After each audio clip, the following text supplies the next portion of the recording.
Hello there everyone, it's me Edwin the Seuss, welcome back to the channel. So continuing with my Oversimplified series, I'm kind of working from the back to, I guess, the oldest videos from Oversimplified. I mean like the newest to oldest, bleh, sorry. But yeah, so with that said, I'm actually going to be reacting to today, as you can tell from the title, the Pig War. I knew about the Pig War, but now as I'm trying to recite what's going on, I don't fully remember the details. I remember obviously the war was started because I believe the death of a pig. Okay, I'm gonna watch this video. That statement might age badly. I might just look like a total idiot. I apologize to any like historians who might be watching this, or history buffs, whatnot. But I'm gonna refresh my memory, learn about this conflict, and have some fun.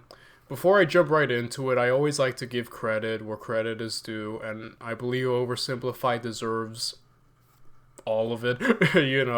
Feel free to follow and support and subscribe to Oversimplified. One of the most entertaining, probably arguably the most entertaining history channel online. So yeah, that's really all I gotta say. Without any further ado, let's just get right into it, guys. Let's watch the Pig War as explained by, or oversimplified by Oversimplified.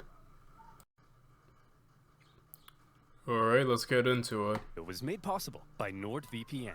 Click the link below to stay safe online and get a huge discount off a 2-year plan with a 30-day money-back guarantee. Trouble sleeping? Need someone to snuggle? Then why not snuggle?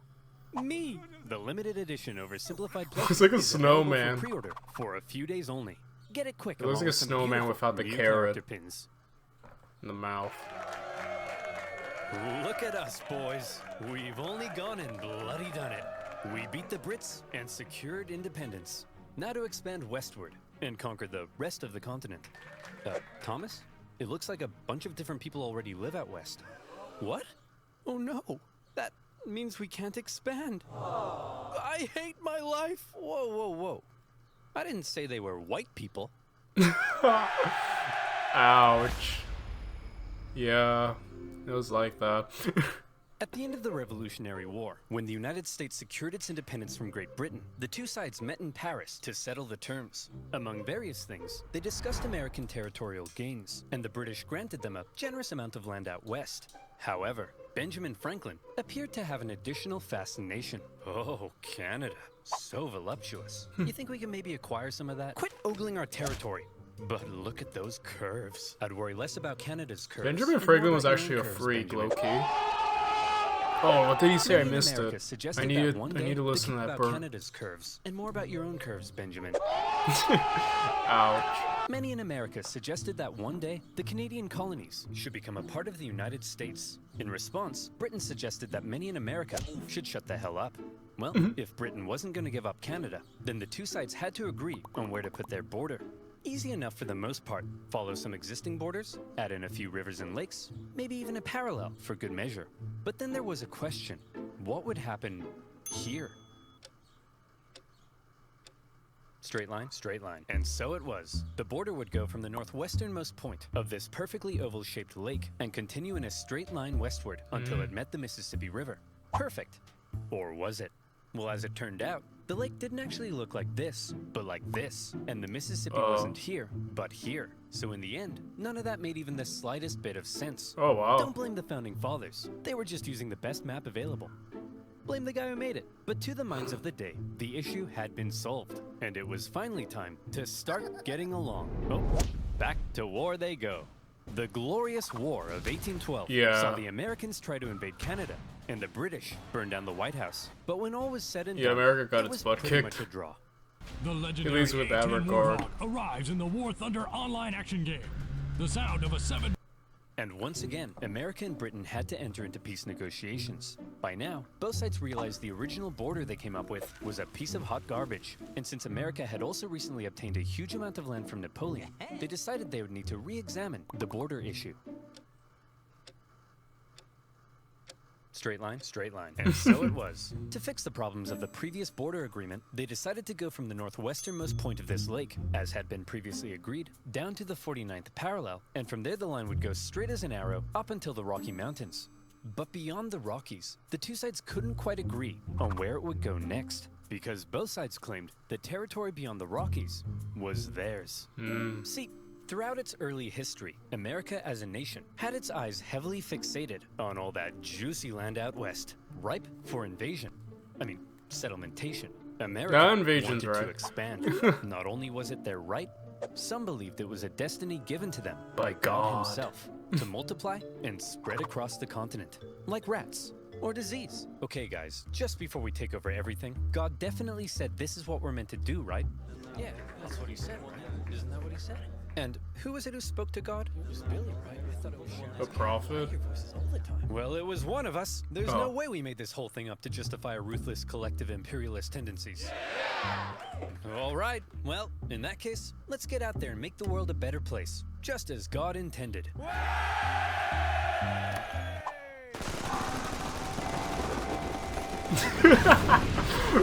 This belief in the divinely destined Okay, what expansion got would me later be given- most... Wait.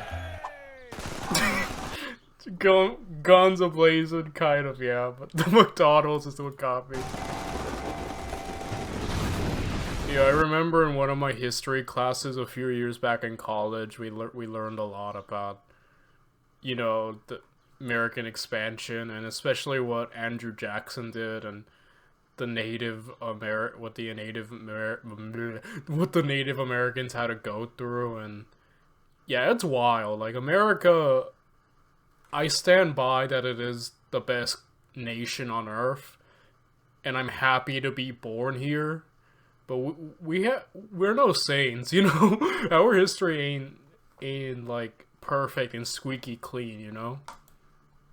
This belief in divinely destined expansion would later be given its very own name: Manifest Destiny. But 'Cause they America manifested wasn't the it, only yeah. one interested in controlling the Western territories. At the time, Canada was made up of a number of colonies, collectively referred to as British North America. This one over here was owned by the Hudson's Bay Company, a British charter company dedicated to turning as many beavers as possible into as many felt hats as possible poor as quickly beavers. as possible, and the indigenous people became a key supplier.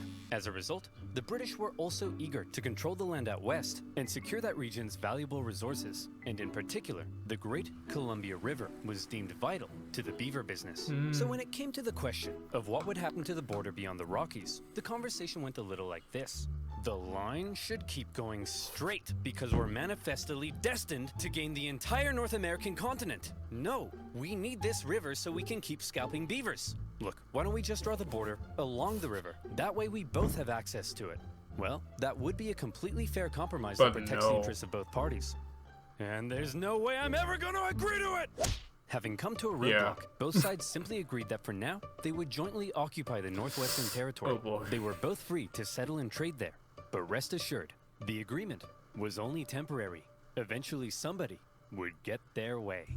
Listen, Yank, we can jointly occupy this land, but I ain't sharing anything else. I don't want to see you using my toothbrush.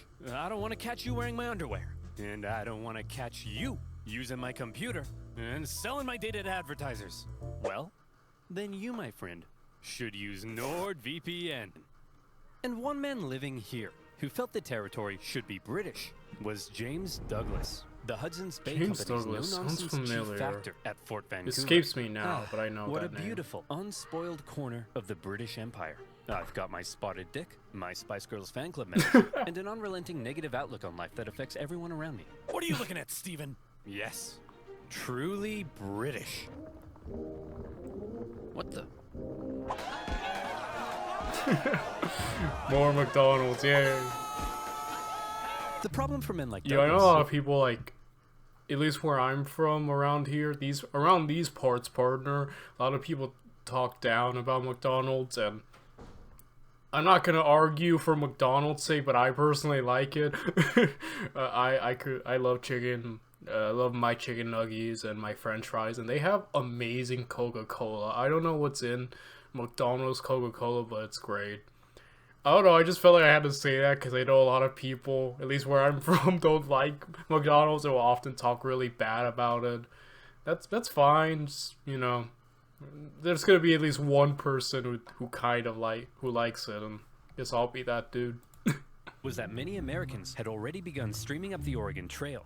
Gunslinging, howdy neighboring, diarrhea having. By the thousands, they were pouring into the Oregon Territory in search of land to settle and farm. This, however, crowded out the fur trade, and eventually, a very bitter Douglas and the other Hudson's Bay traders at Fort Vancouver were ordered to relocate north to a new base of operations. But the Americans keep coming and they don't stop coming. Hopped in their wagons and they hit the ground running. Didn't make sense to keep sharing Oregon when they outnumbered the Brits more than 6-1. And suddenly, the whole joint occupation deal was being called into question. Newly elected President Polk maintained that America had an obvious claim to the entire region, even implying a possible war with Britain. Fiery language from U.S. senators declared that American rifles would annihilate the Hudson's Bay Company in Oregon, and America even gave Britain notice that it was pulling out of the joint occupation agreement. The British were alarmed as the two sides stood on the brink of war. But in the end, neither truly wanted to fight. The British favored maintaining good economic relations, while the Americans had already gotten themselves into a war with Mexico. So after a bit of back and forth, the British finally said, "Fine, you wanted a straight line? There's your straight line." And so, the agreement was made. The border would continue directly to the Strait of Georgia, but because the British insisted they keep Vancouver Island, it would then move south through the center of the channel and on to the Pacific Ocean. Finally, the issue of the northwest border had been solved. Hold the phone.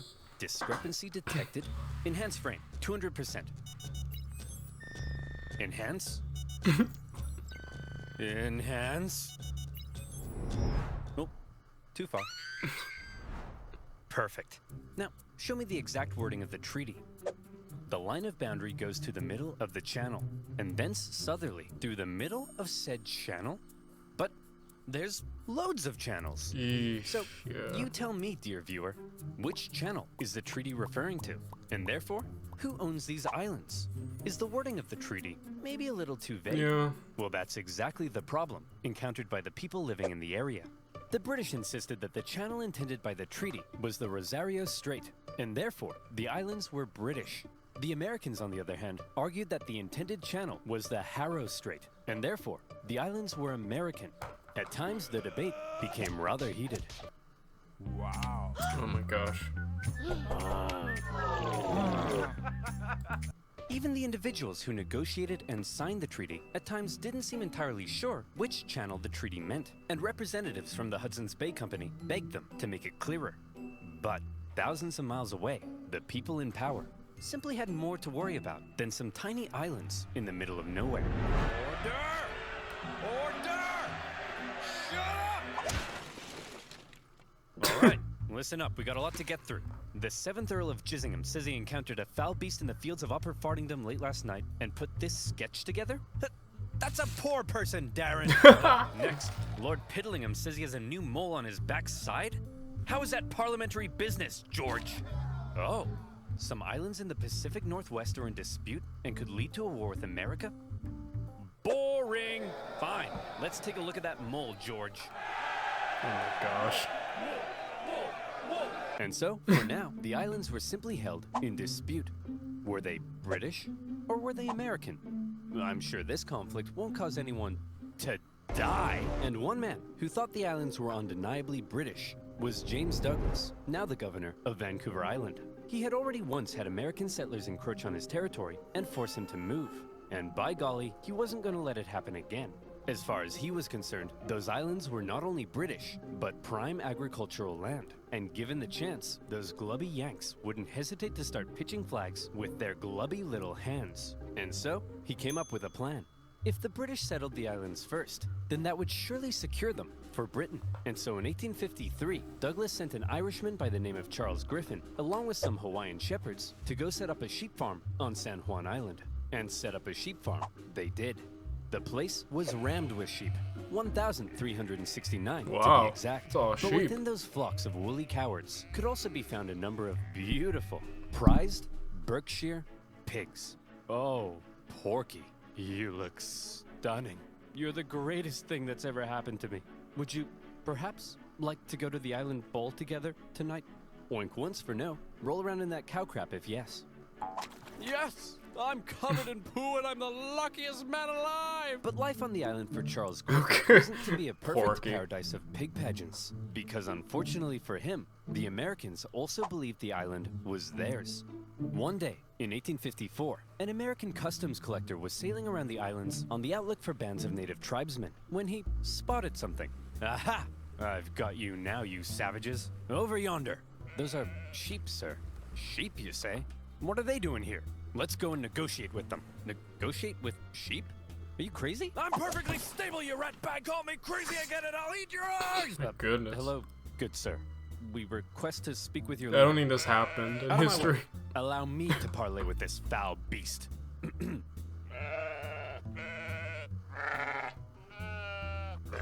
Hey, stop threatening my sheep. Your sheep?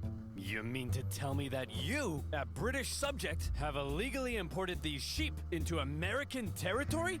I'll have you know that you, an American, are currently trespassing on British territory.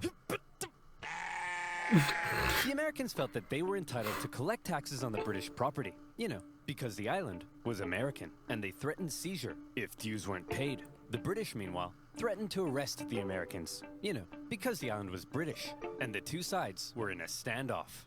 To give Charles Griffin the legal power to deal with the American trespassers, Douglas said, "Hey, put on this wig." Boom, you're a magistrate now. And in turn, Griffin went to one of his Hawaiian shepherds and said, "Hey, I'm making you a constable. Put on this badge." The British then went off to arrest the U.S. Customs inspector. But, being an American, he emerged from his tent with 4 pistols and a giant knife. Oh my so the Brits had gosh. to back down. Eventually, raids by northern tribes chased the U.S. officer from the island. But the Americans weren't done yet. Officials from nearby Whatcom County in Washington Territory believed the island fell under their jurisdiction, and they decided it was time to make the British pay up once and for all. They sent one Sheriff Barnes to go confront Charles Griffin. "Hey, you owe us $80.33 for all this farm stuff you got here. Go suck an egg!" Oh, I see. So that's how it is, huh? That's how it's gonna be, is it? That's the way in which things are, eh? That be how it will, is it? Will it be how that is, huh? That be the way in which things be the way they are, is that? Get off my property! Sheriff and other Whatcom County officials felt they were now well within their rights to seize and auction off Griffin's sheep in order to recoup lost taxes. And who would they auction these prized breeding rams off to? But themselves. Then, in a pretty chaotic scene, they worked to tie the rams to their boats. And when Charles Griffin came running to rescue his kidnapped sheep, being Americans, they pulled out guns on him, and he had to back down. Wow. In all, Charles Griffin lost 34 Straight up mugged breeding him. rams, and he was furious. The British complained to the American government, who were shocked to hear what had been going on at their northwest border. And both governments told their officials in the area to back off. We're not trying to start a major war over some dumb sheep and a stupid island. But also, the islands are definitely ours. Under no circumstances let the other side have them. For now, Yeah, both sounds governments about agreed to right. set up yet another boundary commission to decide which channel was the correct border. But it often devolved into petty bickering. The British did make one interesting suggestion, though. We could draw the border through this middle channel and split the islands between us. Well, that would be a completely fair compromise that Ain't protects gonna the interests of happen. both parties. And there's no way I'm ever gonna agree to it! And in the aftermath of the sheep raid, James Douglas, still stationed at Fort Victoria, became even more cautious of American encroachment into his territory. Mr. Douglas, sir, it appears an Indian has discovered gold in the Fraser Canyon, just north of here. Shut up! Keep your voice down, boy. The Americans Can't are coming. risk those glubby Americans hearing about this, or our territory here will be infested with them. Too late. No!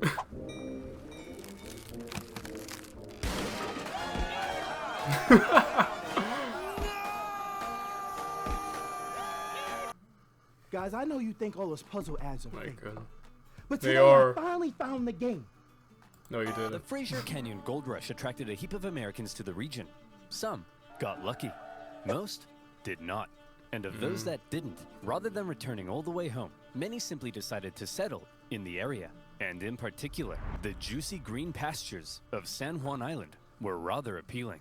Believing the island was American territory, around a dozen American settlers moved there in the late 1850s. One of them was a man named Lyman Cutler, a young man in his mid-20s and lazy as pie. He didn't want to have to clear a space in the forest to build his home, so he said, I'll just build my cabin right in the middle of this British sheep run. I'm sure that won't make anyone mad. When he planted potato seeds in his garden, rather than building a nice protective fence around them, he said, I'll just fence in 3 sides and hope all these British farm animals have a moral compass and respect my property rights. Griffin's pig was a Berkshire, well known for rooting, and Lyman's fairly pathetic fence made for a bad combination. Numerous times he had had to chase the pig away from his property, and he once angrily marched up to Griffin's home, saying, Hey, British farm idiot, keep your stupid pig out of my potatoes. It is up to you to keep your potatoes out of my pig.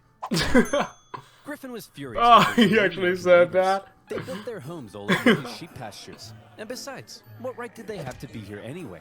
It was British territory. Lyman, on the other hand, swore the local government had assured him his land claims were legitimate, and so to him, the British were out of line. Look at that sick freak. In love with his pig. Isn't that just sick? Yeah, what a freak. Not like our love, Spuddy. Ours is all natural. Yep, just a man and his potato. Nothing wrong with that. But the tension between Lyman and Griffin was just about to explode. What the? Spuddy? Oh my gosh. All right, you damn dirty pig. That's the final straw.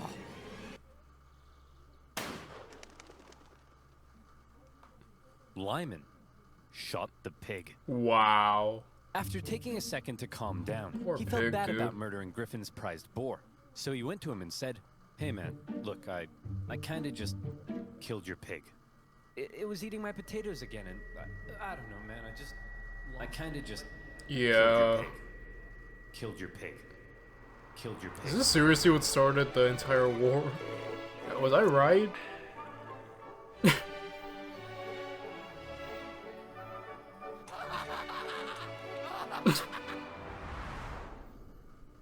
You swine! No, the swine is the one I killed. I'm Lyman.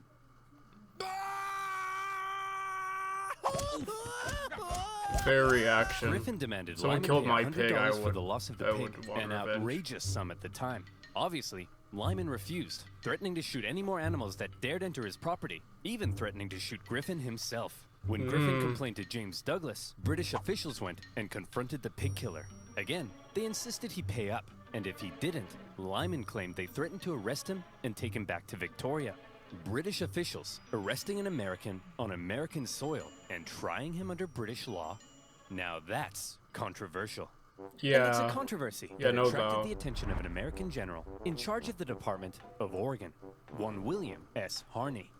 This guy, General Harney, had a reputation. He's the kind of guy who invades Mexico without orders, wasting valuable resources and creating an embarrassing situation for everyone involved.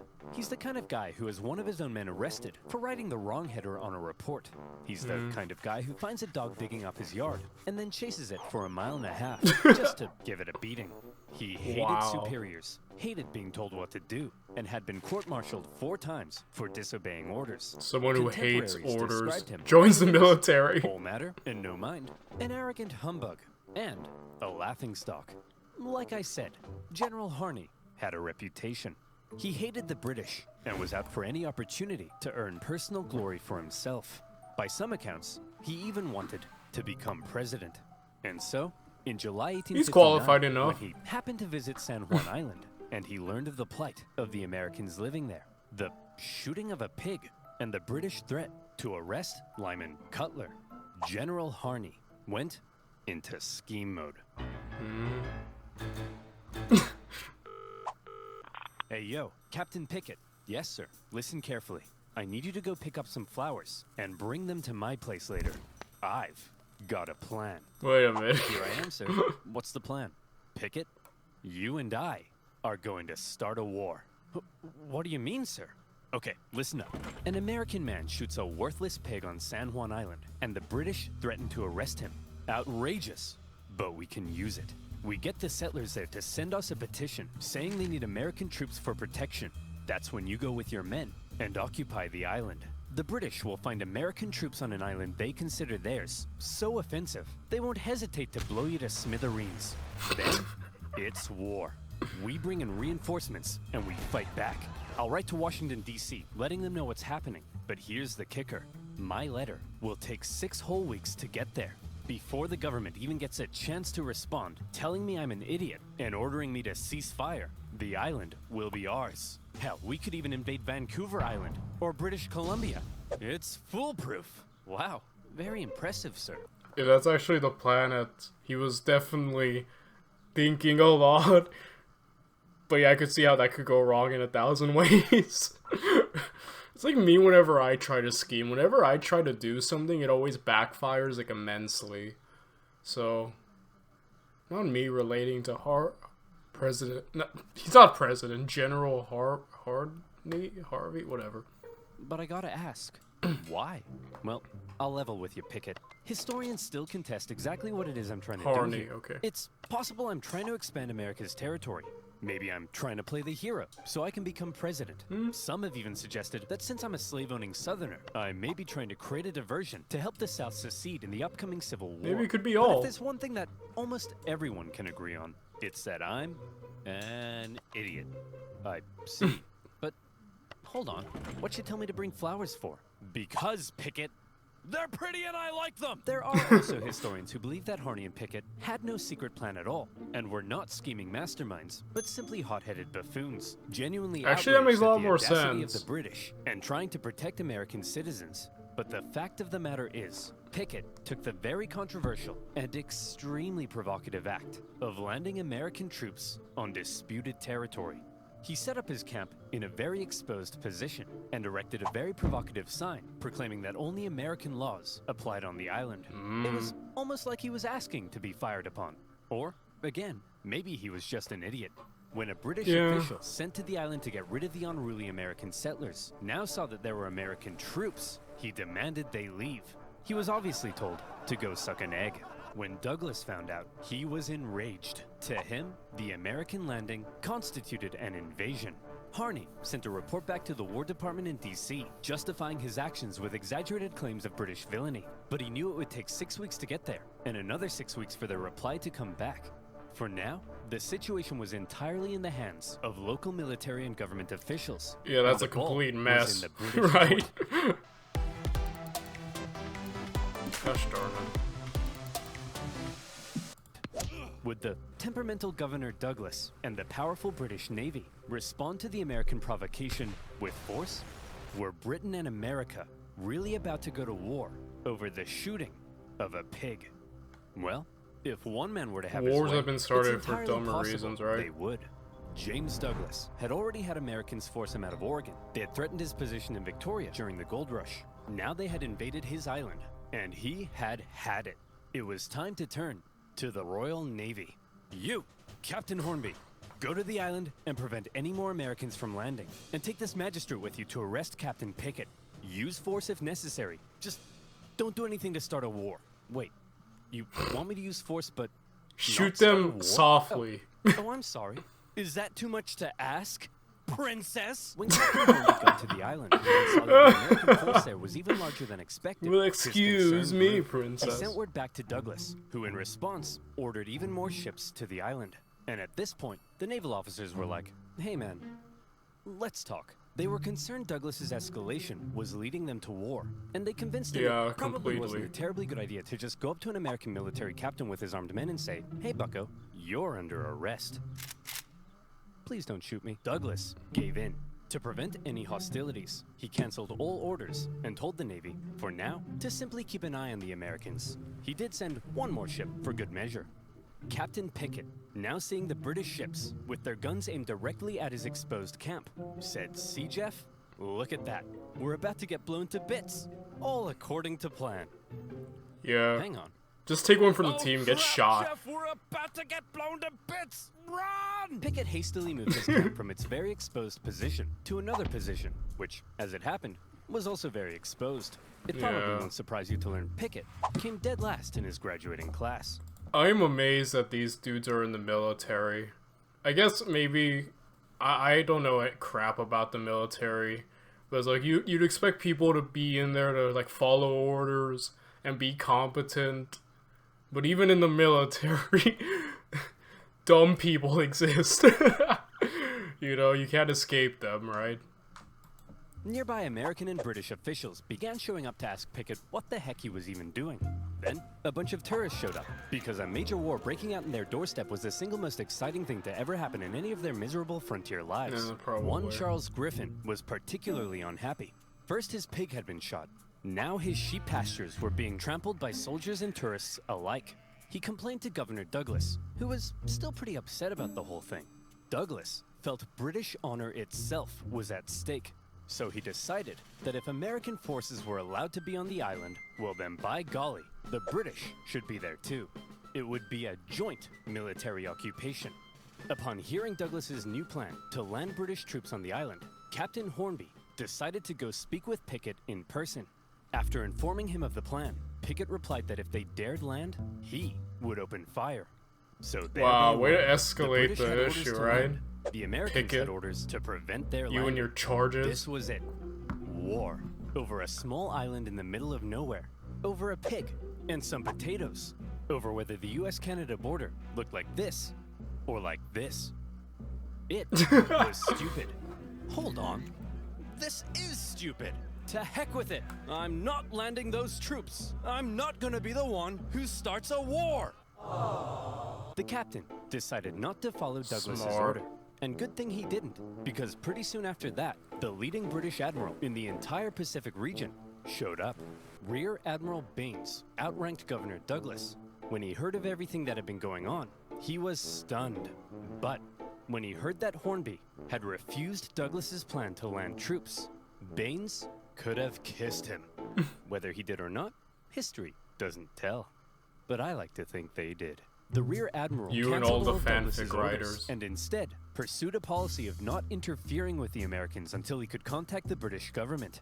The Americans, not knowing the British no longer intended to land, had sent reinforcements and began fortifying. But even still, the British Navy did nothing.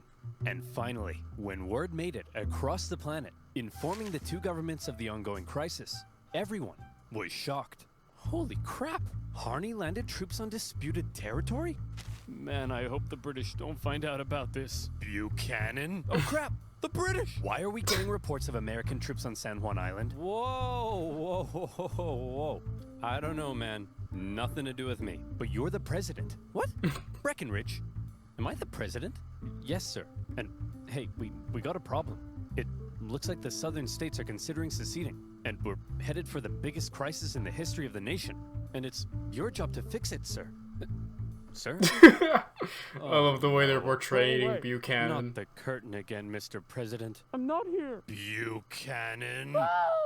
Back in the Pacific Northwest, Harney was pretty beginning accurate. to realize the government may not be terribly impressed with his reckless actions. So he began firing off even more aggressive letters, justifying what he had done. Tell him the British were sending bands of Indians to attack our men, and that they're big meanies with coal for hearts, and that they made me cry like a little girl. Wait, no, that makes me sound weak. They made me cry like a big girl. Yeah, Yeah, that's you got when it. the president received Harney's new letters, his anxiety only grew stronger. Oh, crap. Hey, General Scott, please make this go away. Leave it to me, sir. General Winfield Scott was the commanding general of the entire U.S. Army. Well known for his negotiation skills, he was a veteran of the Mexican-American War, during which time he had had to deal with General Harney's idiocy and insubordination. And he watched as Harney got away with it all, thanks to his friends in high places. Andrew It's Jackson, safe to say James. that Scott That makes sense. really did not like General Harney. So, like, did the military By now, put up with General him for Scott that was long? racked with gout, How? and he was so big he had to be hoisted onto his ship in a basket. Nevertheless, he began the long journey to the Pacific Northwest. Okay, everyone, get over here. Will somebody please tell me what the heck is going on? I'll tell you, General. It all started on one fateful day last summer. Spuddy? All right, you damn dirty pig. That's the final straw. What? Hey, you can't get away from me! Oh, look at that pig. Nowhere left to run, eh? I'm gonna enjoy this. Ryman, What the? if you spare my life, I grant you 3 wishes.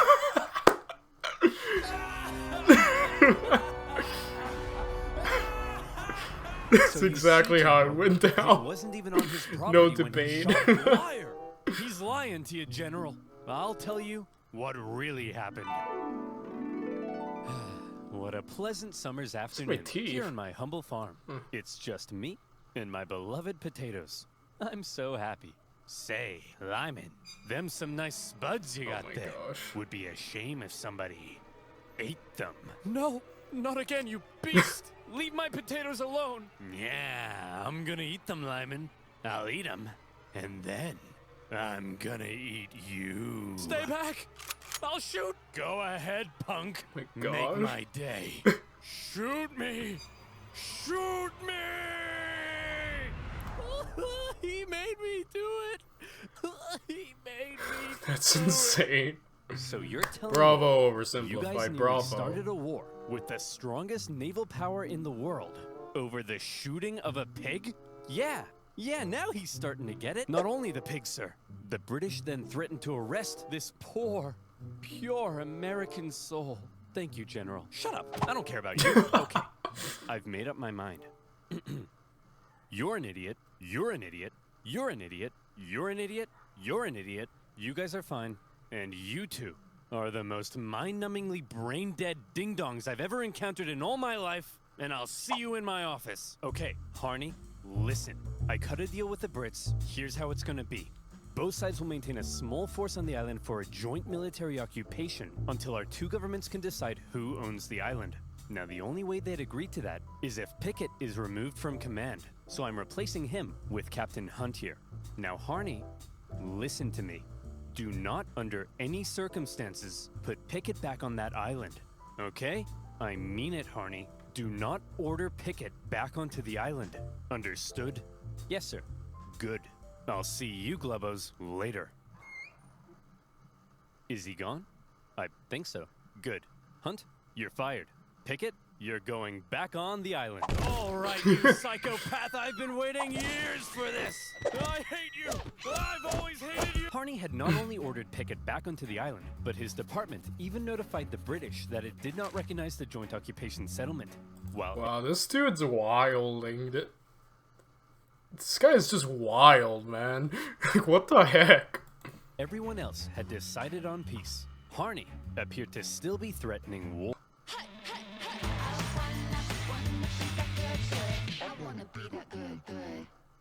YouTube is amazing, but it can be a little overwhelming. At Zephyr, we make sense of YouTube for brands. Or, needless to say, goodness, I hate a these furious ads. Winfield Scott soon removed him from command and sent him elsewhere. In Harney's absence, the joint occupation went ahead, and the troops actually got along together quite well. The British attended 4th of July celebrations at the American camp, while the Americans visited the British for Queen Victoria's birthday. Even Pickett became good friends with his British counterpart. War, it seemed, had been avoided, thanks largely to the level-headed actions of the Royal Navy and General Winfield Scott. Of course, the islands were still in dispute, and the question of who exactly owned them still had to be answered. That answer would have to wait, because while San Juan was at peace, the nation was tearing itself apart. When Civil War broke out in 1861, the issue of San Juan just wasn't that important. Yeah. Harney, Abe despite had a being lot on his Southerner, plate. remained in the U.S. Army, but was eventually removed from command at St. Louis when his loyalty to the Union came under suspicion. More famously, Captain Pickett, a native Virginian, went on to become a Confederate general. Pickett's charge at the Battle of Gettysburg remains one of the most famous moments of the entire war and marked a major turning point. U.S. relations with Britain actually soured during the war. The British, missing their supply of southern cotton, initially looked like they may intervene on the side of the Confederacy. There was the Trent Affair, when Confederate diplomats were discovered and arrested on a British mail steamer. And then there were the British-built ships sold to the Confederacy that wreaked havoc on northern commerce. When the Civil War ended, furious American politicians called on the British to pay reparations. And by now, a long list of hot issues existed between them. And yes, on that list remained, 12 years later, The San still Juan the issue crap. of who owned these gosh darn islands. That issue, it was finally agreed, would be submitted to international arbitration. The Empire of Germany would decide, with the British and Americans presenting arguments. The American argument was reportedly presented with a little more pizzazz, a little more zing. And in the end, when the Germans made their decision, they awarded the San Juan Islands to the United States. When an aging Douglas heard the news, he said that there was no possible way the British argument had been presented correctly. But that was that. The British conceded, and on the 25th of November, 1872, the last British troops left the island. As the Americans entered the British camp to raise their flag, they found that the British had removed the flagpole. One last up yours to Uncle Sam. By this time, Charles Griffin had already left the island, and the Hudson's Bay Company eventually sold their sheep farm. And so, there you have it. A dangerous situation that almost brought two great powers to war, triggered by the shooting of a pig. But thanks to more level-headed minds and an eagerness for peace and cooperation, conflict was avoided, and the only casualty of this pig war was, well, just a pig. But how different could things have been? What if the British had attempted to arrest Pickett? What if they had landed troops? Could the two sides have actually gone to war? Could America have invaded Canada? Could it, perhaps, still invade Canada? Think about it. Why not? We have the manpower. We have the arms.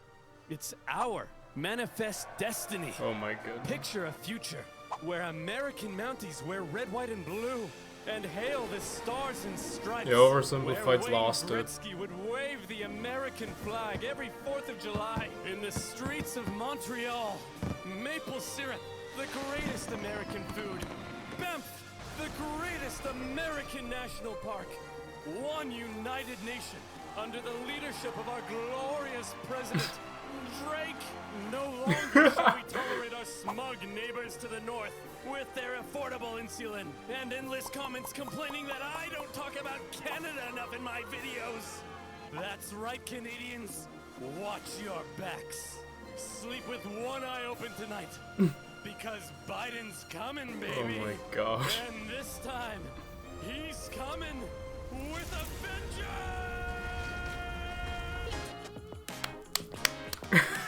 Okay.